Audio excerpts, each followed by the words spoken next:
Why do women continue to go out with guys that they know is either married or in a relationship with someone else? Well, it's obvious they hope that eventually this other person that they happen to be dating or married to, that they'll go ahead and divorce them, and then the person that's carrying on an affair will then get to be with them full time and take their place.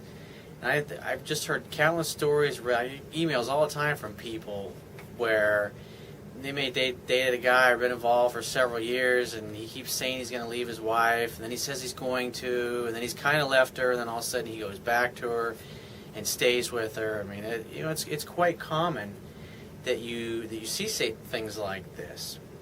So the question you got to ask yourself is, I mean, what do you want out of the relationship? If everything is great, other than the fact that he has another relationship going on the side, you're either going to have to put up with it if you're going to stay involved in a relationship with them, or you're going to have to move on and have the guts to go it alone until you meet somebody new who is available and who's not tied down in a relationship.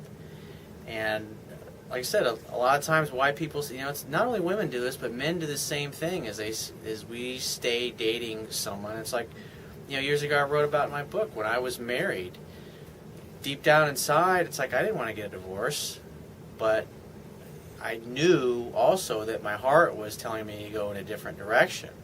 And so I had the guts to finally leave. I mean, when you look at the numbers, they're not very good. I mean, figure 3 out of 100 couples really have a great relationship.